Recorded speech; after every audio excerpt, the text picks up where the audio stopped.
I didn't notice the numbers until the realtor pointed them out, which made me feel stupid because they were a foot tall and written in grease pencil. Sheds 1 and 2 squatted at the back of the yard, like two brothers forced to share a room. One with faded green paint and a sagging door, the other newer, pale gray, a padlock bright as a tooth. The previous owner numbered them for inventory, the realtor said, with the tone of someone putting a bow on something odd. He was a contractor. Lumber overflow, tile samples, that kind of thing. I told her I didn't need 2 sheds. She told me they came with the property. The house itself was a 1950s ranch with a cracked driveway and a big maple that leaned the wrong way. It backed west, and the late sun slanted across the lawn in a long gold sweep that made everything look like a commercial for resilient families. What sold me was the yard. I'd grown up in apartments where outside meant a concrete balcony with a crooked chair. Standing there, I could imagine a grill, a dog, a table with the citronella candles. Life had been something that happened to me in corridors. This felt like a place where you could choose your own hours. I moved in a week later, on a Wednesday. That first night I sat on the back steps with a beer and listened to the street settle. The block had a sound. One distant TV with laugh track. The low hush of tires 2 streets over. A neighbor's gate latch clicking like a metronome. I was raw from the scrape of a job I'd left behind and a relationship I hadn't. I told myself I was not running from anything. I was buying a yard. For the first month I ignored the sheds. The green one, shed 1, smelled like old grass and feet. The gray one, shed 2, held neat stacks of cedar planks and boxes labeled in blocky handwriting. I left everything as I found it, because doing anything else felt like undoing the previous owner's spell, and the house was holding together well enough under it. I mowed. I kept the maple from touching the power line. I learned the way the light drained out of the yard around 9, and how the maple's shadow turned into a knot of darker space near the fence. I learned that a wind from the west made the gray shed S padlock tap a bright little Morse code against the door, and that tapping was the one thing that sounded wrong out there. Too clean, too deliberate, like an answer to a question I hadn't asked. The night I first heard the rake, it was almost midnight. I was in the kitchen rinsing dishes when something scraped across concrete in a long, slow arc. I'd lived with city noises long enough to know the difference between a thing falling and a thing being dragged. This was the second kind. The hair on the back of my neck stood up hard. I turned off the water and held my breath. The scrape came again, the sound of tines flexing, metal complaining. It came from the direction of the sheds. I didn't go outside right then. A smarter person would have. I watched from the dark kitchen window over the sink. The yard looked like a still photograph. Shed 1's door hung shut. Shed 2's padlock caught a bit of porch light and threw it back like a wink. The maple's shadow nodded against the fence. I told myself I'd misheard, and then the scrape came again, and it had the clean, unarguable presence of a thing in your space that isn't you. I took a flashlight and stepped out onto the stoop. The air had that almost autumn snap, even though it was June. The concrete was cool under my feet. I swept the light across the lawn, past the stone pavers to the sheds. The gray one's padlock wasn't moving. The green one's door looked like a mouth trying to remember how to talk.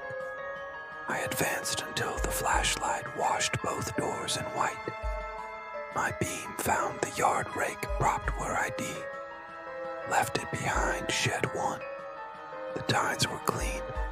The concrete pad in front of the sheds was dusty, the dust marked by my own shoe prints from earlier, and nothing else. You can stand like that a long time, bargaining with yourself, if you live alone and no one is there to say you're being dumb. I looked, I waited, I listened.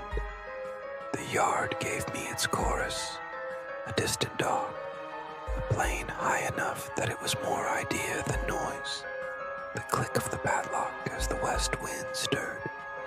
I almost laughed at myself when I went back inside. I almost texted someone I shouldn't have to tell them about the scrape and how I was fine. I didn't. I went to bed.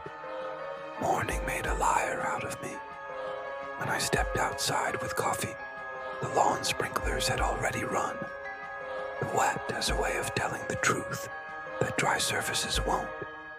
There's a zone beyond the pavers where it never gets full sun, and the dew hangs there past breakfast.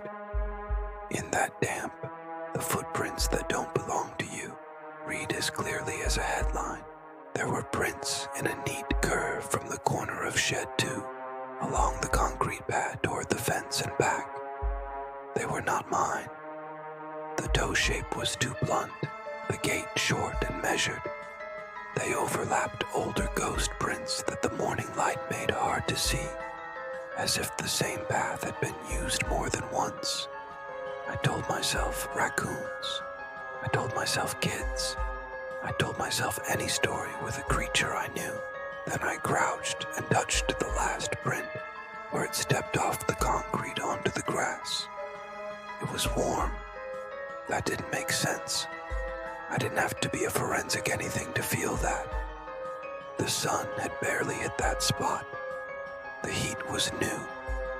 From the grass, the prints disappeared because the lawn was new done and too resilient to hold a shape. After work that day, I bought a motion sensor light, the kind that screws into an existing porch socket and pretends to be smarter than it is, and 2 trail cameras. It felt like overkill buying both. It felt like adulthood too, the way spending money on something practical often does. The kid at the hardware store told me they were easy to set up, and he was right. I mounted one camera on the maple, facing the sheds, and the other on the fence post, angled across the concrete pad so it would catch anything that moved there. I tested the motion light until I felt like a petty god. I told myself that whatever I'd seen in the dew would turn out to be a cat or the wind, and the cameras would give me the boring answer I deserved. The videos that next morning were mostly me, walking around the yard looking awkward. The maple camera caught a possum ambling through like a man late for his bus. At 1:13 a.m., the fence camera woke up and recorded for 20 seconds. The frame looked like a photograph of my sheds by a mediocre photographer. The clip ended. At 1:19, it recorded again. Another 20 seconds of nothing happening. At 1:24, the motion light clicked on. The camera caught the bloom of brightness, then off. At 1:31, the camera recorded once more. The angle, the same. The light, the same. The only difference, if you scrubbed hard and held both images side by side in your head, was a shadow, a roof line where there wasn't one before, reaching from the edge of the concrete toward the fence like the idea of a small building. I told myself that shadows play tricks. They do. We tell stories about them because they're the original liars. I spent too long with the brightness and contrast sliders, trying to force an answers out of pixels that had already told me what they knew. I left for work with the unsettled feeling that you've ignored a cough too long, and it's learned your name.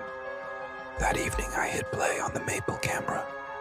At 2:03 a.m., something moved along the fence. Not a person, not the right shape. The movement was too smooth and too square, and the camera focused and unfocused around it, the way a human eye does when you look directly at a thing that seems to live just to the left of where looking works. The clip ended after 20 seconds, and the next began with the motion light triggered again, washing the fence and pad in cold white. The shapes were ordinary. The gray shed's door, the green shed's sag, the maple's leaves jittering themselves into confessing nothing. If you live alone, you learn to carry a problem around with you like a coin in a pocket.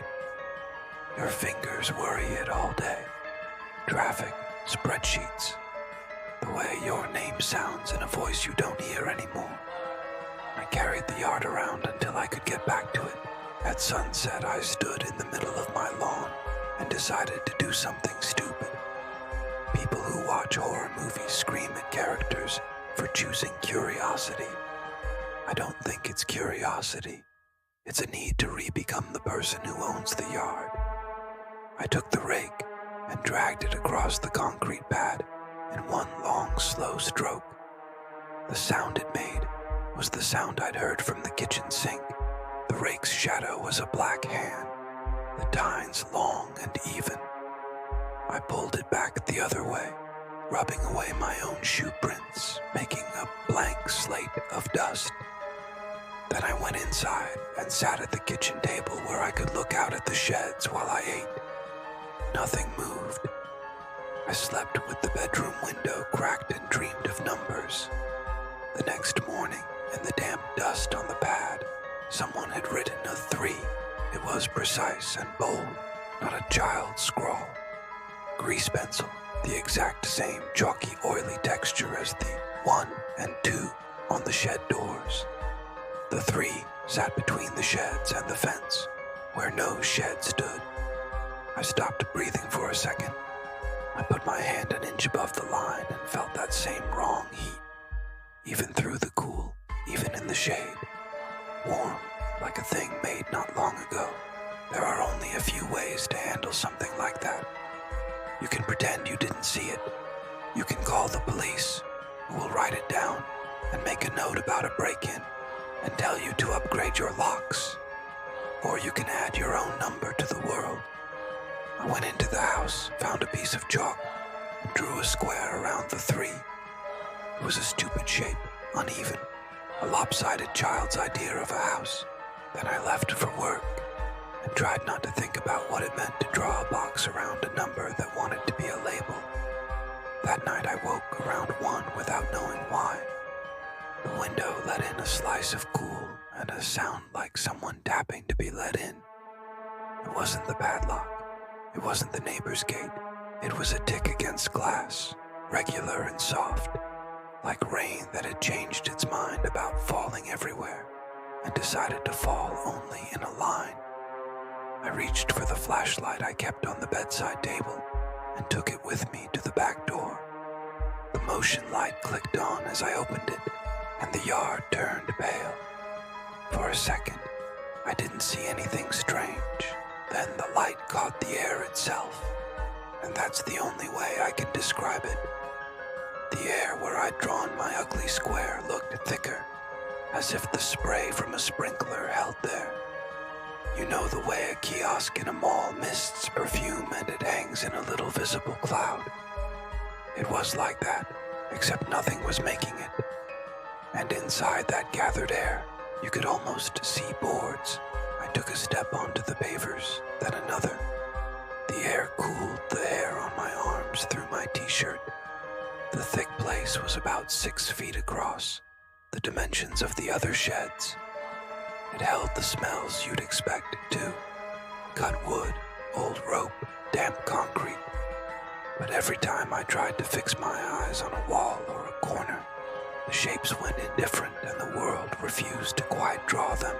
I stuck my arm into the space, the way a kid might stick an arm into the dark under a bed to prove he had decided what he was. The air was colder inside. The hair on my arm crackled, not a sound, but a sensation, like static electricity. And underneath it, quiet but there, a kind of vibration, not the honest hum of the transformer 2 blocks away, not mechanical, more like standing on the ancient floorboards of an old building and feeling the footfalls of someone walking on a different level.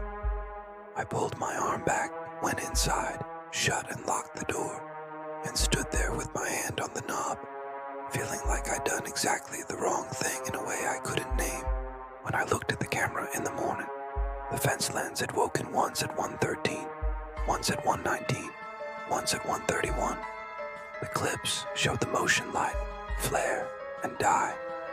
In the last one, for 3 frames, there was a third shape on the concrete pad, a darker square, roofline low, shadow laying into the grass, a thing whose outline refused to sharpen. The way heat shimmers refuse to resolve into the road you know is there. Then the light clicked off and the world returned to lying. I didn't tell anyone at work because I didn't know how to explain it. I did the more presentable thing. I went to the county website and pulled the parcel map. Behind my fence was a 3-foot strip of land labeled separately, an easement reserved back when the block was subdivided. On the deed, the strip wasn't mine and wasn't the city's. A limbo owned by the developer's dissolved company, a thin country of no one. On the aerial map, the strip was just green. I clicked through historic layers and watched the block populate from field to houses in the slow film of the county's memory. In the oldest true color photo, there was a darker rectangle behind my yard.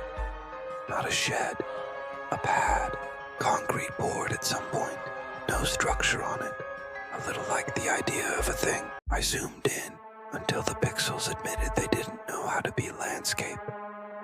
I printed the map and took it home and spread it on the kitchen table.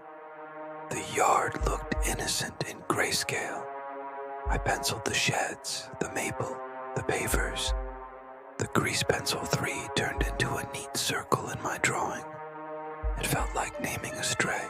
2 nights later, the rake sound returned, and this time it was accompanied by something else. A small, steady brush, like a hand sweeping grit from concrete. I was already at the back door when it started, so I wasn't pretending to sleep. I stepped out. The motion light made the lawn look unreal, overexposed in the places where it cared, and underexposed where it didn't.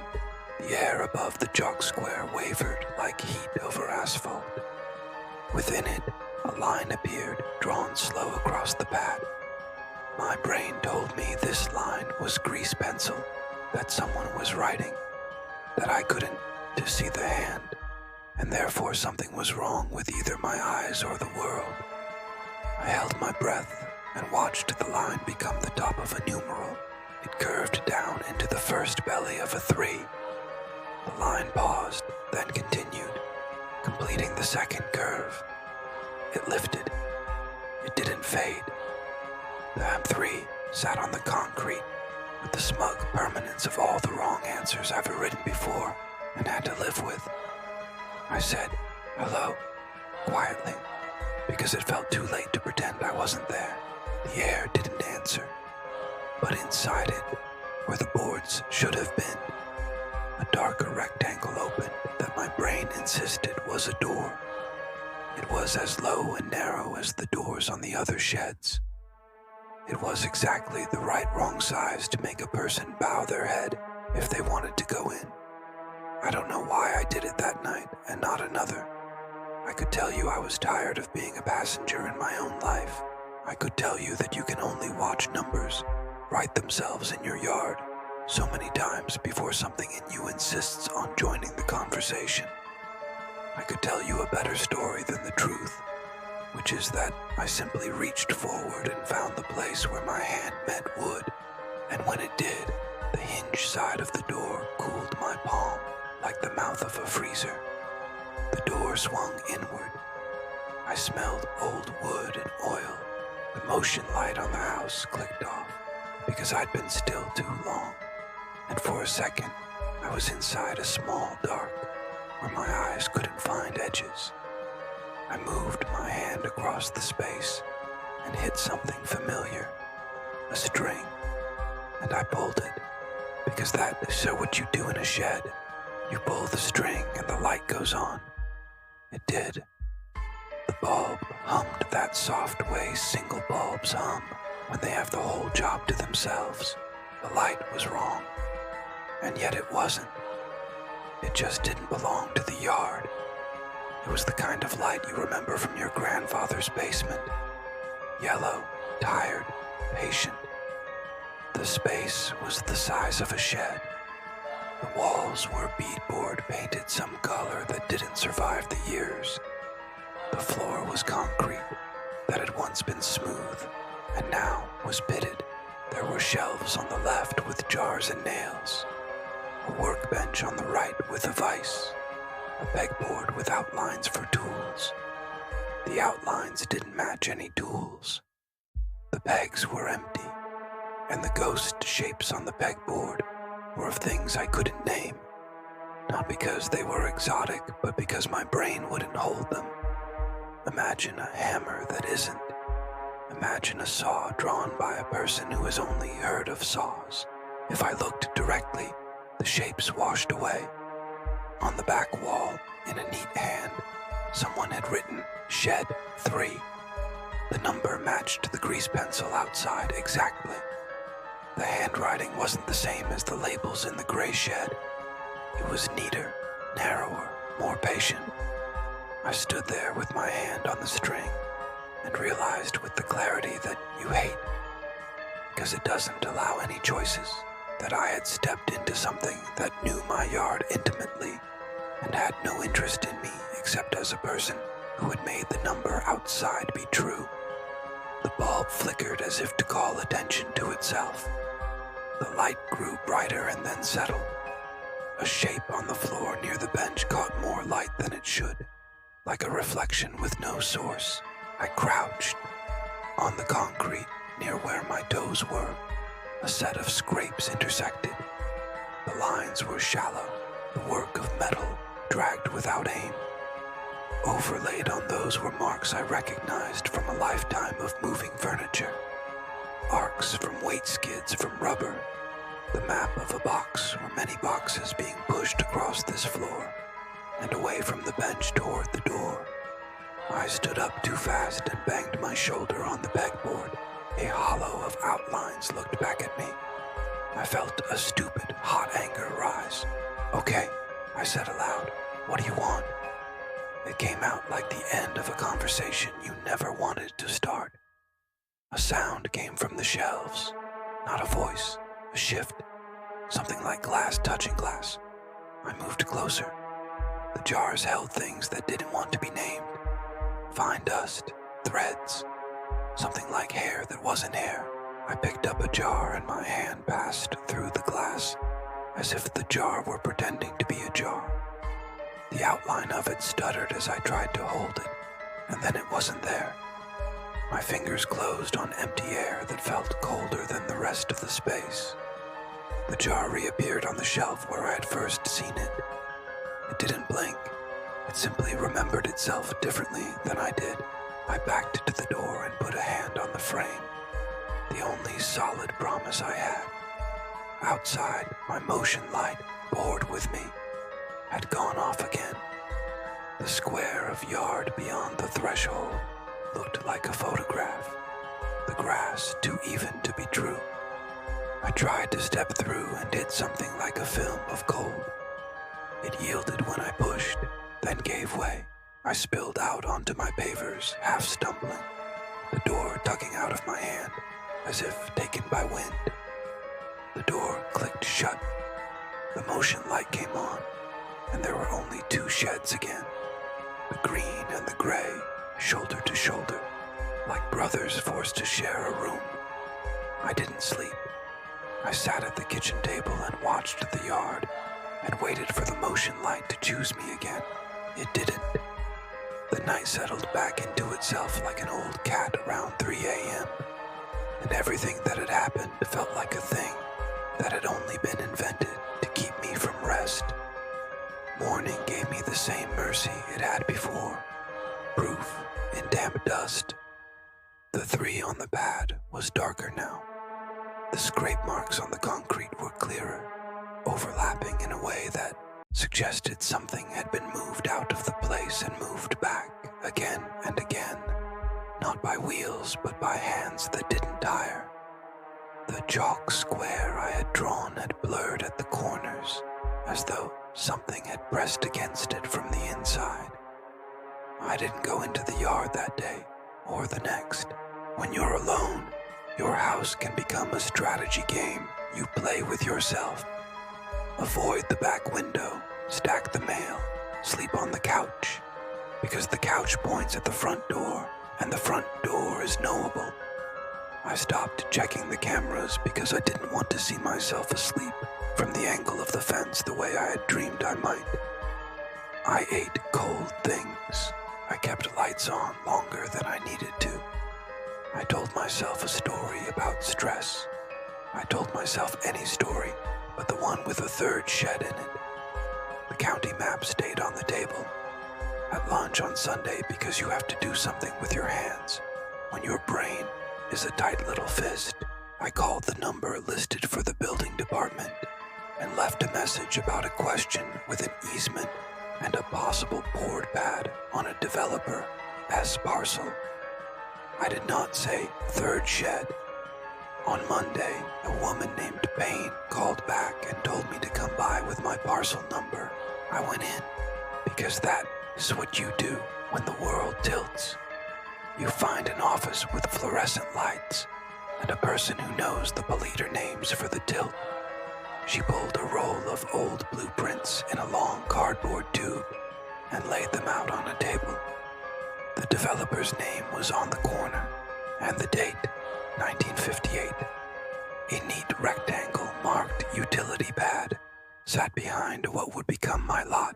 A legend named it a staging area, meant to be temporary. There was a penciled X through it and a note, remove upon completion, do not convey.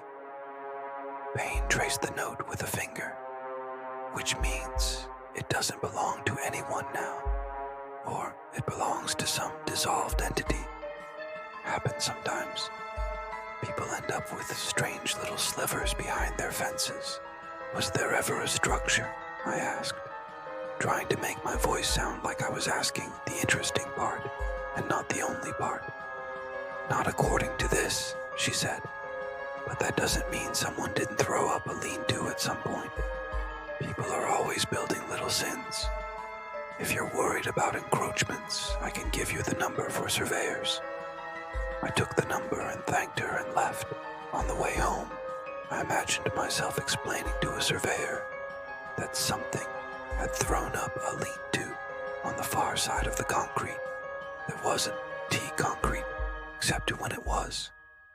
I pictured the word encroachment painted on the air and held there by a nail of laughter. That night I told the yard I was done. It sounds silly to say it that way, but that's what I did. I stood on the pavers with my hands in my hoodie and said, I'm not doing this anymore. I didn't step into the chalk square. I didn't look for motion in the air. The motion light warmed my face. The padlock on shed 2 clicked politely. The maple's leaves made their untranslatable noise. The yard didn't answer. I went to bed and left the curtains open like a dare. At 2:14 a.m., the rake sound woke me again. Not one drag this time, but a repeated stroke, careful and rhythmic. Scrape, stop, scrape, stop. I lay there like someone trying not to sneeze. The sound shifted into the brush of a hand-clearing grit. Then, a firm, decisive strike, like a line being crossed. I got up. At the back door, I paused. There are moments where your life forks in quiet. No trumpets, no marble stairs. Just a person and a knob. I opened the door. The motion light had burned out. The bulb must have quit sometime after midnight. The yard was lit by the kind of moon you get for free sometimes. The shadows were honest. The air above the chalk square was not.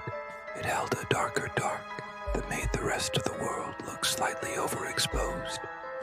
The door was open. Not halfway, not a sliver. all the way. The yellow light from inside made a soft square on the concrete, and in that square were 3 objects: the rake, the grease pencil, and a small wooden wedge.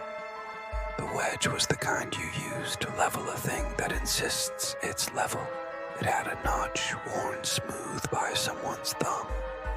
The rake lay with its tines at the foot of the wedge, like it had been invited to be there. The grease pencil sat by itself, lines of use on its paper wrapper where fingers had pressed. On the door jamb at shoulder height, where a person's hand would go to steady themselves, 4 short vertical marks had been cut. They weren't new. The paint had healed around them. They were tally marks. Someone had lived with the shed long enough to mark it. A 5th angled mark, waiting to cross the 4, had been begun. It caught the moonlight like a cat's eye, and then lost it. A smell came out of the shed that made me think of places under houses. Not mold, not rot, the smell of time itself. The way it collects in places where people have pressed their lives into wood. I thought of calling someone, and then I pictured standing here while it rang, my voice low so the shed wouldn't hear me, and the idea was ridiculous.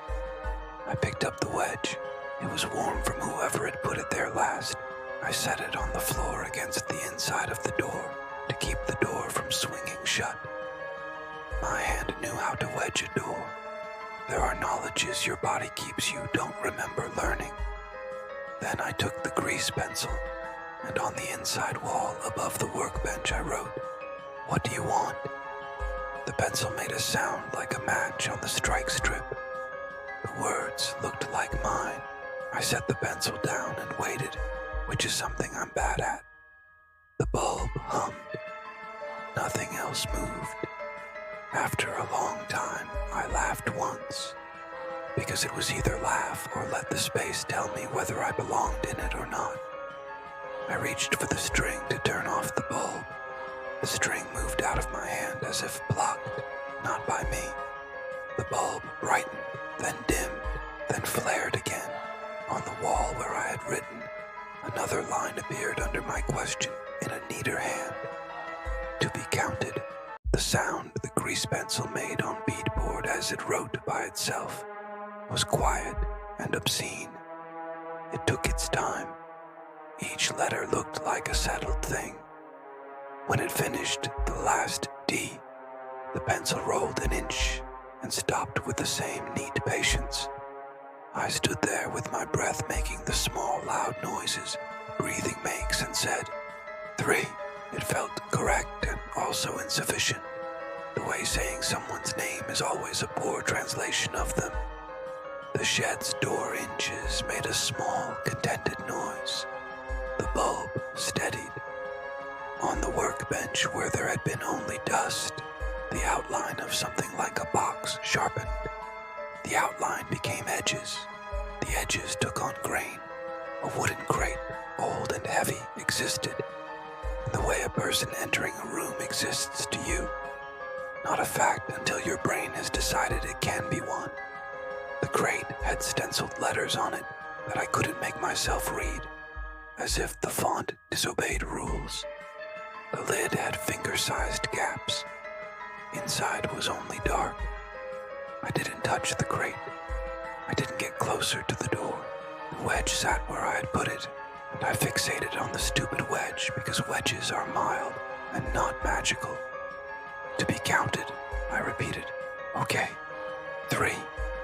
The shed made a sound like wood settling in weather. In the morning, the crate was gone. The chalk square had blurred further. The grease pencil 3 on the concrete pad looked like it had been gone over twice. My cameras had recorded 6 new 20-second clips, each of them an empty frame of my yard at night, the kind of nothing that is more unnerving than any something. In the last one, the faintest roof line sat exactly where the chalk square was, and a moth batted itself twice against a light that didn't exist. I tried to talk myself out of the obvious conclusion. If the shed wanted to be counted, then sometimes it would be, and sometimes it would not. And I had no say. I went about my day as if there were not an extra room in the inventory of my life. I mowed. I emptied a box of books in the living room and put them on shelves where they didn't look right. Around 10 that night, the neighborhood kids started a game of something loud 2 houses over, and then stopped all at once as if someone had put a hand in the air. The stop was worse than the noise. A week passed where nothing happened or nothing I could see. I slept through the nights, or I told myself I did. On Friday, I woke with mud on the cuffs of my pajama pants. My back door was locked. The cameras showed me sleeping. The fence camera at 227 captured a frame of my yard where a shape like me stood at the chalk square, and then wasn't there anymore. I watched that clip until my face went cold. In the morning, on the inside wall of the shed, if we are calling it mine now, or letting it call itself, under, to be counted, there were 6 tidy tally marks, and the beginning of a 7th. I do not remember making them. The wedge had a new notch. It's hard to explain the ordinary days that live alongside the wrong ones. I went to work. I cooked. I found myself counting things without meaning to. Fence posts, pavers, the slats in the blinds, the apples in a bowl, my breaths as I waited for the microwave. Counting calmed me. I started thinking like a person with a ledger. The house had rooms, and the yard had 2 sheds and sometimes 3. If I kept the numbers straight, I would be okay. I told myself this as if numbers were a door lock you could trust. On the chalk square, the edges had begun to creep, only a little. The bits of chalk dust scattered like ash. The square had grown by a hair on the side closest to the back steps. I measured with the tape because that's the kind of pettiness that feels like control. A 1/4 inch the first day, another the second. On the 3rd day, I told myself the chalk was just smearing from my feet. I stopped going near it. The square grew anyway, like a breath held too long and needing to be let out. On Wednesday night, while I brushed my teeth, the motion light flicked on and stayed on. I stood at the window with the toothpaste in my mouth and watched the yard glow. The light didn't turn off. The bulb hadn't learned boredom yet. It burned until it died, and the way it died was slow, like a person backing out of a room they wanted very much to stay in. The yard went to moonlight again. The square of air near the fence darkened like the throat of a person swallowing. I went outside because sometimes there is no choice. The door was open. Inside, the bulb gave its basement yellow. On the workbench, the crate was back. The lid was off. Inside, stacked with the neatness of someone who enjoys boxes, were 3 smaller boxes, each with a handhold and a stencil I couldn't make resolve into words. In the corner stood an object I hadn't seen before, tall enough to need the shed's tiny ceiling to make it feel meaningful. It looked like a surveyor's tripod, but instead of a scope, there was a small, square mirror where your face should be if you looked. The mirror did not reflect me. It reflected the backyard, not the one behind me. The one from some earlier day when the maple had been thinner and the grass patchier. A dog I never owned lay on the pavers in the mirror, sleeping with its chin on its paws. The feeling that traveled from my stomach to my neck was not anything healthy. I looked away from the mirror because looking any longer felt like letting something use my name for a purpose I wouldn't like. My eyes fell on the inside of the shed door. In the place where a person might keep a height chart for children, small marks notched up the jamb.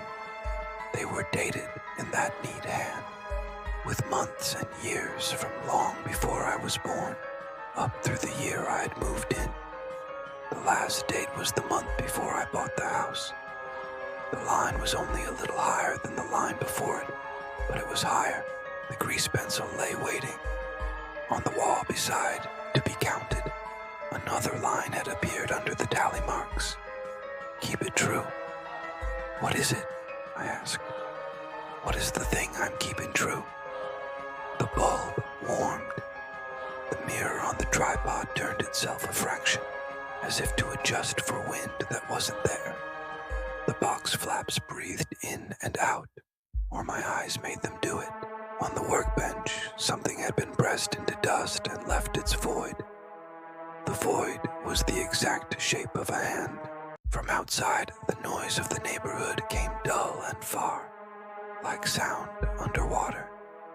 My yard didn't exist out there while I stood in here. The two realities couldn't be neighbors and stay polite.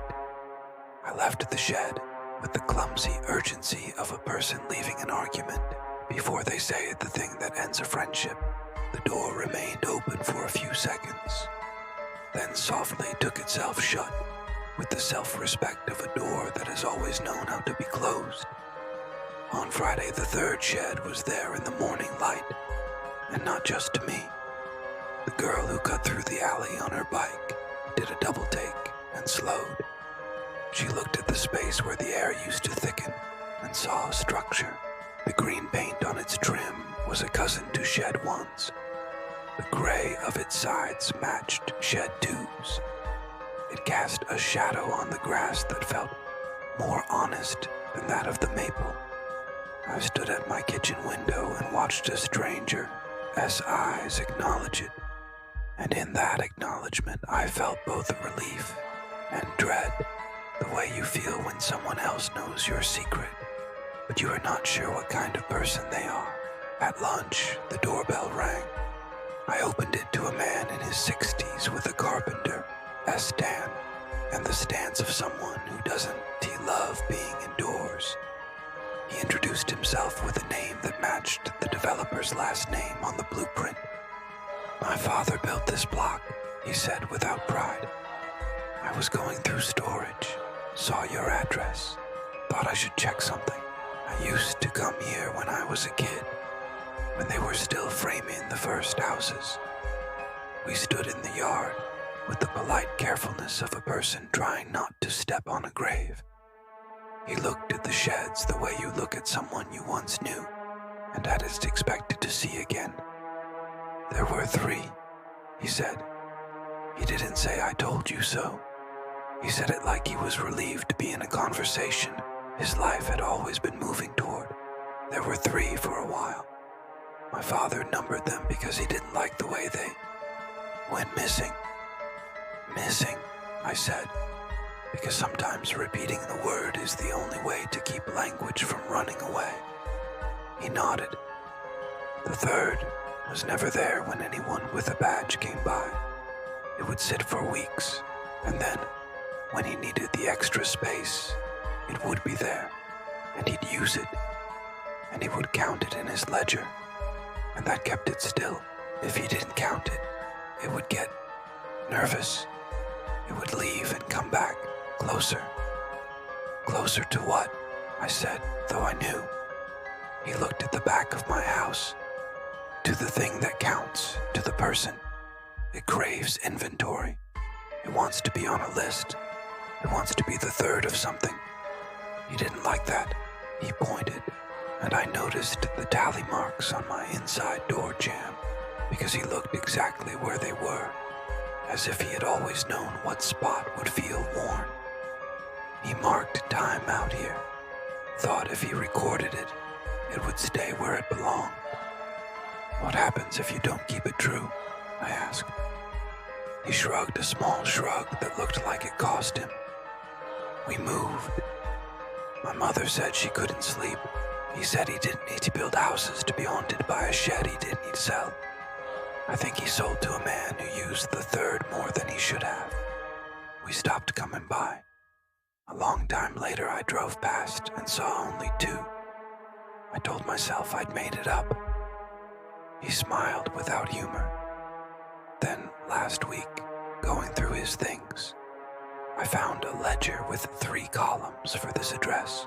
The 3rd column stops, and then there are just little lines at the bottom of the page, like someone kept their place in a book long after they'd stopped reading. He left without telling me what to do. I suppose he couldn't. People who hand you their father's ghosts don't also loan you the manual. That night I sat in the yard with the motion light dead and the moon doing the work. The 3rd shed's door was shut. I thought about opening it and decided I didn't need to be anyone but a person on steps. A breeze came from the west and the padlock on shed 2 tapped its code. The maple muttered. Far off, tires whispered their tiny secrets. The world unrolled itself and I held the edge. After a while I went inside and got my notebook. On a clean page I made 3 columns. At the top of each I wrote a shed's number. I dated the page. I wrote Shed 1, lawn gear, old paint, spider with dignity. Shed 2, cedar planks, boxes labeled tile samples from a life that isn't mine. Shed 3, wedge, crate, 3 small, tripod with mirror that doesn't show me, tally marks, neat hand that writes back. I left the notebook open on the kitchen table because I understand something now about keeping a thing true. I go out in the mornings and note what's there. Some days the shed is only a blur in the air that takes pity on my need to see. Some days it's as solid as anybody's patience. When it is there, I wedge the door and stand inside and let the bulb make my skin look like someone else. Sometimes the mirror shows me a backyard I almost recognize, with a dog sleeping in a square of sun. Sometimes the mirror is only silver. On the wall, under the sentence, "To be counted," the neat hand has kept its own ledger. The tally marks add up to more than I am comfortable being. The chalk square has grown toward the house by inches. I could show you if you wanted the kind of proof that makes you worse. On the back step, at knee height, I have cut my own little marks, and the last one is just a hair higher than the one before. Numbers begat numbers. Counts make a company. On the inside of the 3rd shed door, where a careful parent might mark a child's height, a new line appeared last night with my initials next to it. I don't remember putting it there. The shed does not mind my not remembering. It minds only being left off a list. When I pass the door now, I sometimes rub that line with my thumb, the way you rub a worry stone. The paint has already learned the shape of me. This morning the crate was gone again, and in its place the impression of something round had pressed the dust on the bench. The impression looked like a coil of rope. The day will come, I think, when I will need to lift it and feel its weight. And the day after that, when I will not. For now, when the night leans in and I hear the rake drawing its long, slow question across the concrete, I answer the only way that keeps my house the size it remembers being. I stand on the step and say out loud, 3, and then I go inside and write it in my book. And most nights, for most of their lengths, the yard stays the yard, and the maple shadow knots where it always has, and the padlock taps an honest code. But sometimes, around 2:14, I wake with mud on my cuffs and a stripe of chalk across my knee, and on the kitchen table my list has a new line in that neat hand, and it says, "Kept," and under that, smaller, closer,